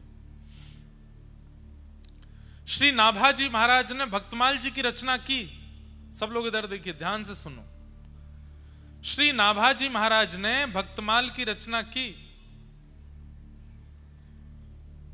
तो कहते हैं कि जब भक्तमाल की रचना नाभाजी कर रहे थे, उनके चित्त में अपने आप भक्त प्रकट होते जा रहे थे और नाभाजी उनका यश लिखते जा रहे थे।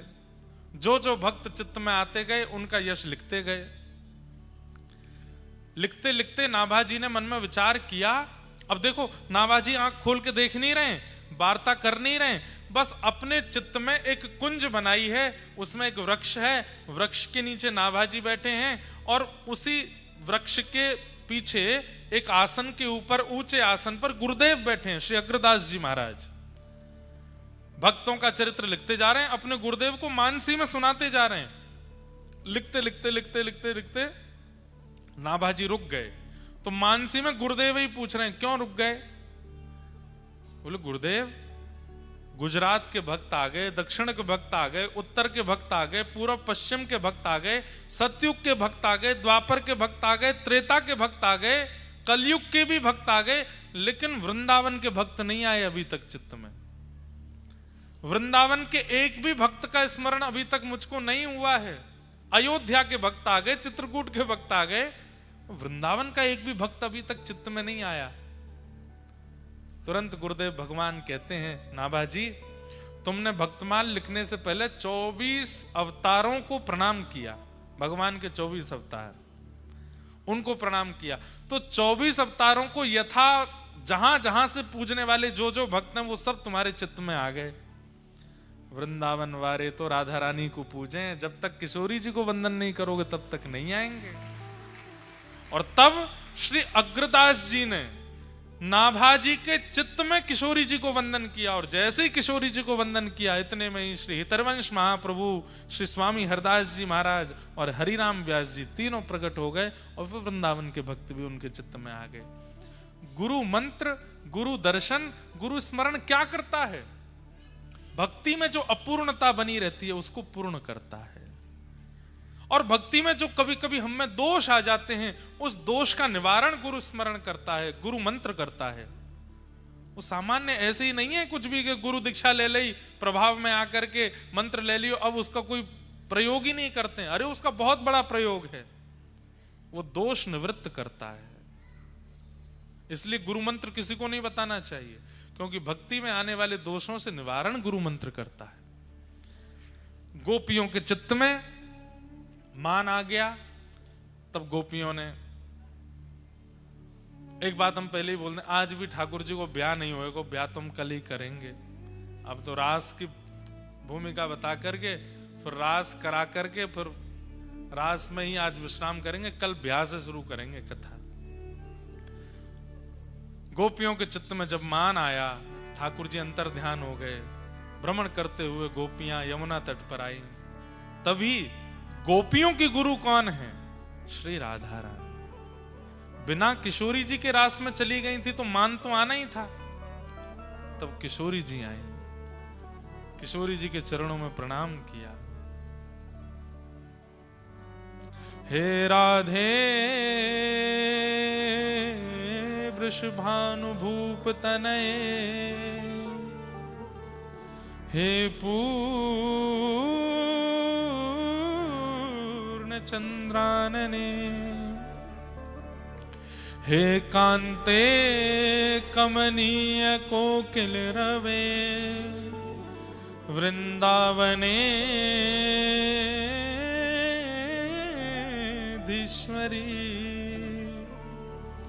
हे मत प्राण परायणे चरसिके, हे सर्वयूथेश्वरी,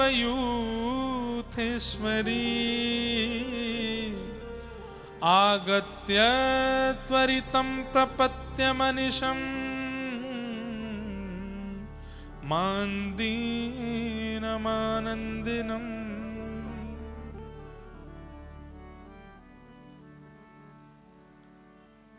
हे सुन राधिका दुलारी, तेरे द्वार का भिखारी हूँ मैं, शाम का पुजारी,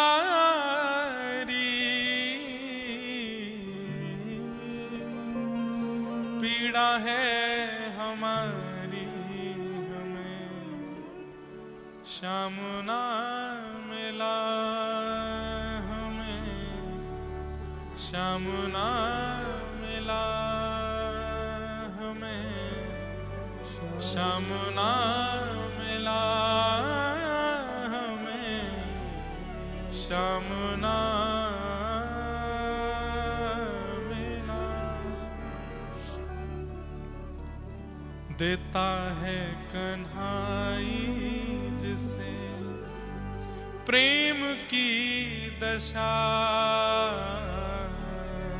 देता है कन्हाई जिसे प्रेम की दशा। हो सब विधि उसकी लेता है परीक्षा, सब विधि उसकी लेता है परीक्षा। एक बात बंधुओं में कथा में कहता हूं, परीक्षा उसी की होती है जो कक्षा में बैठा होता है, जो बाहर बंक मार के घूम रहा होता है, जो अध्यापक की दृष्टि में आता ही नहीं है, उसकी परीक्षा नहीं होती। जिनके जीवन में कोई परीक्षा नहीं है, वो ऐसा ही मान लीजिए कि आप अभी प्रेम की कक्षा से बाहर बैठे हो, अध्यापक रूपी श्री कृष्ण को दिख ही नहीं रहे हो, इसलिए आपकी परीक्षा नहीं हो रही। सब कुछ बहुत स्मूथ चल रहा है, बहुत बढ़िया चल रहा है, सब कुछ बहुत व्यवस्थित चल रहा है। जब चाहते हो भोजन कर लेते हो, जितना चाहे तो कमा लेते हो, सब अनुकूल है, जो भोग भोगना चाहे भोग लेते हो, जो पाना चाहो पा लेते हो, कोई रुकावट नहीं आती, कोई व्यवधान नहीं आता, कोई परीक्षा जीवन में नहीं आती। तो इसका मतलब विद्यालय से बाहर हो। जिस दिन विद्यालय में प्रवेश करोगे, अध्यापक की दृष्टि में आओगे, तो अध्यापक तो परीक्षा लेता है। जिनके जीवन में परीक्षाएं आती हैं, वो सौभाग्य मानिए अपना, श्री कृष्ण देख रहे हैं, इसीलिए परीक्षा आती है। ठाकुर जी की दृष्टि है, इसीलिए जीवन में संकट आ जाते हैं। बस घबराइएगा नहीं, परीक्षा पत्र को लीजिए, अपने गुरुदेव का स्मरण कीजिए, और गुरुदेव ने जो जो सिखाया, जो जो पढ़ाया, जो जो सुनाया है अपने वचनों से, उनका स्मरण करके भर दीजिए उस परीक्षा के पत्र को। उस परीक्षा की घड़ी को पार कर लीजिए अपने गुरु के वचनामृतों को स्मरण करके।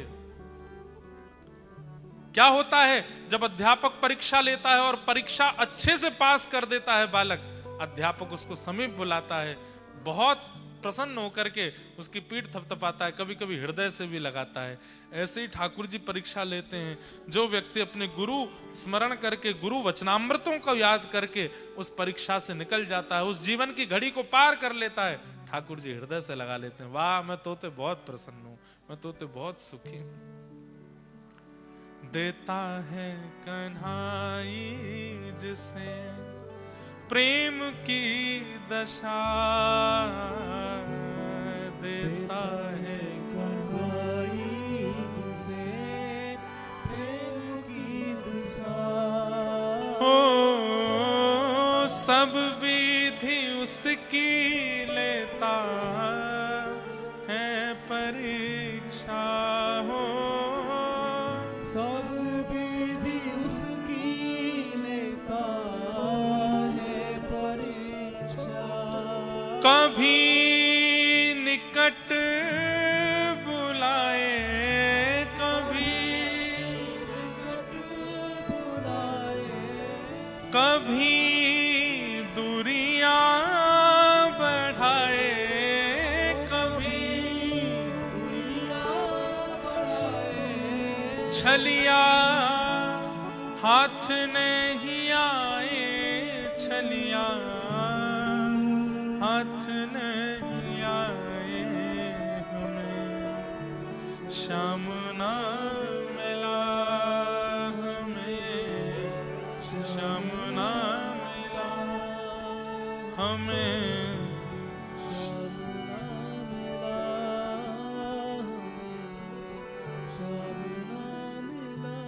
हे सुन राधिका दुलारी, सुन राधिका दुलारी, तेरे द्वार का भिखारी, तेरे द्वार का भिखारी, तेरे श्याम का पुजारी, पीड़ा है हमारी।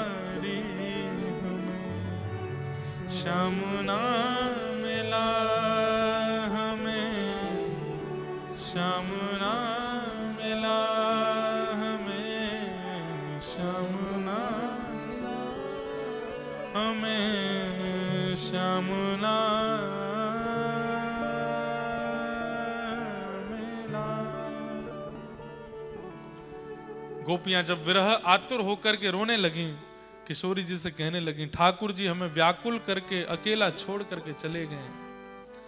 तब किशोरी जी ने कहा, ठाकुर जी एक चीज से मिलते हैं। बोले क्या? गाओ, पुकारो, बुलाओ, अपनी विरह वेदना सुनाओ, रसिक प्रीतम हित चित्त की बातें गिरधारी जी सो कहिए।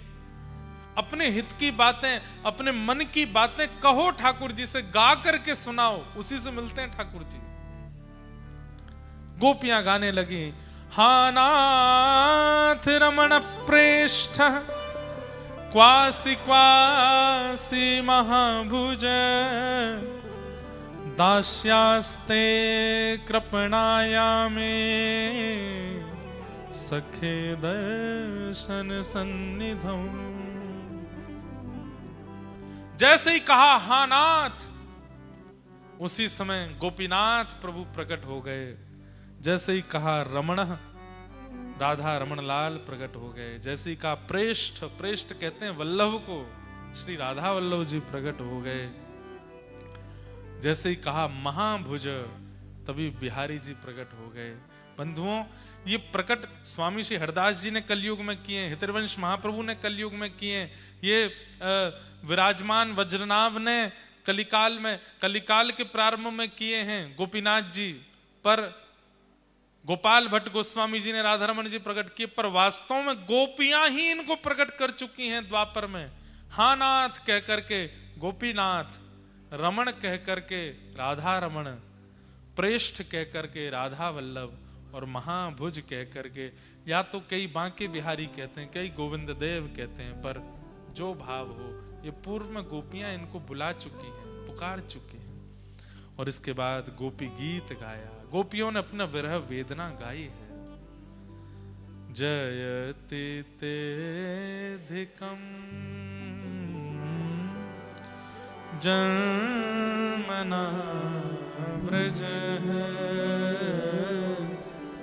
श्रयत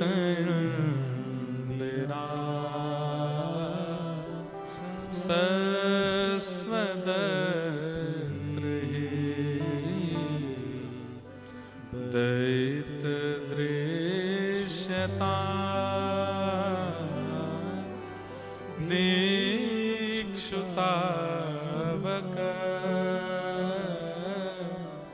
स्त्वधृता सब स्वां विचिन्वते शरदुदासये साधु जात सरसी जोदर श्रीमुषादृशा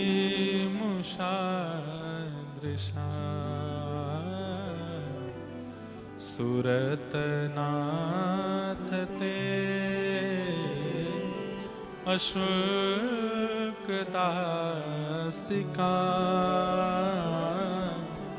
वरदनिघ्नतो नेह किं वद। गोपियों ने गोपी गीत गाया, और गोपी गीत के माध्यम से ठाकुर जी को कह रहे हैं, हे नाथ तुम ज्यादा इतराओ मत। क्यों?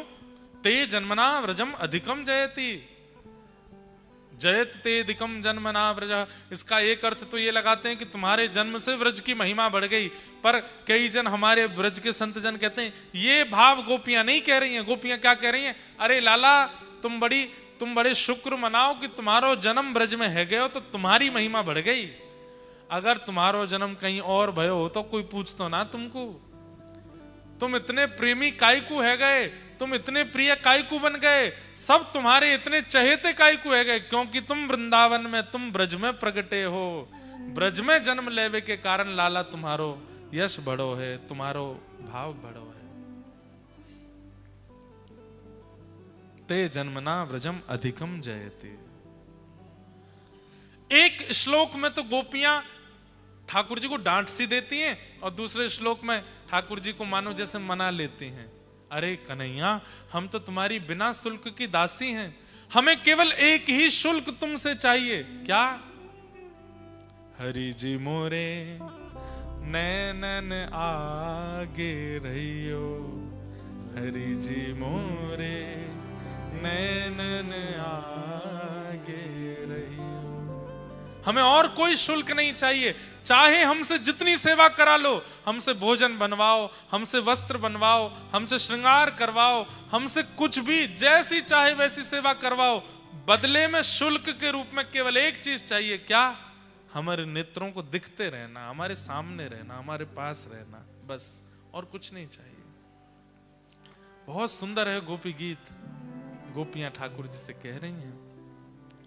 अंत में गोपियों के भाव सुनकर के इति गोप्य प्रगायंत प्रलपस्त्यंश्च चित्रधा रुरुदुः स्वस्वरम राजन कृष्ण दर्शन लालसा ताशामाविर्भूत सौरी स्मयमाय मुखाम्भुज पीतांबर धरश रघुवी साक्षान मनमथ मनमथ। ठाकुर जी प्रकट हो गए और भगवान ने फिर गोपियों के प्रेम भाव को स्वीकार किया। गोपियां बोली, आप गए क्यों थे जब आना था दोबारा? तो ठाकुर जी बोले, आप सबको मान हो गया था, उस मान का हनन करने गया था, उस मान को नष्ट करने गया था। मतलब एक बात सिद्ध होती है, हम कितनी सेवा कर रहे हैं, कितना 56 भोग लगाते हैं, कितनी कथा करा रहे हैं, कितनी पोशाक पहना रहे हैं, ठाकुर जी प्रकट क्यों नहीं हो रहे? अभी भी शायद मान है चित्त में। जिस दिन वो मान नष्ट हो जाएगा, ठाकुर जी प्रकट हो जाएंगे। बंधुओं, आप कितनों महंगो वाले इत्र लगा लो, कितनी महंगी वाली पोशाक धरा दो, ठाकुर जी प्रकट अनुभव तभी कराएंगे जब आप मान रहित हो जाओगे। ये गोपी गीत और रास पंचाध्याय का मूल सार है। आप मान रहित हो जाओ, कोई मान मत करो, अत्यंत दीन हो जाओ, ठाकुर जी अनुभव कराने लगेंगे। हमारे गिरधर लाल जी इस बार बरसाने में हम सबको दिखाएंगे। ठाकुर जी जब पहली बार आए थे वृंदावन सेवा में, तब का चित्र दिखाएंगे, और फिर अब जो ठाकुर जी उनका चित्र देखना। हमारे लाल जी मोटे हो गए, हमारे लाल जी बड़े हो गए, हमारे लाल जी गोल मटोल हो गए। कितने अनुभव ठाकुर जी कराते हैं। हाथन को साइज बढ़ गयो, कमर को साइज बढ़ गयो। पहले नाथ द्वार जाते थे तो ठाकुर जी का श्रृंगार लेते थे, तो पता है सबको गिरधर लाल जी कितने श्रृंगार कितना बड़ा आना है।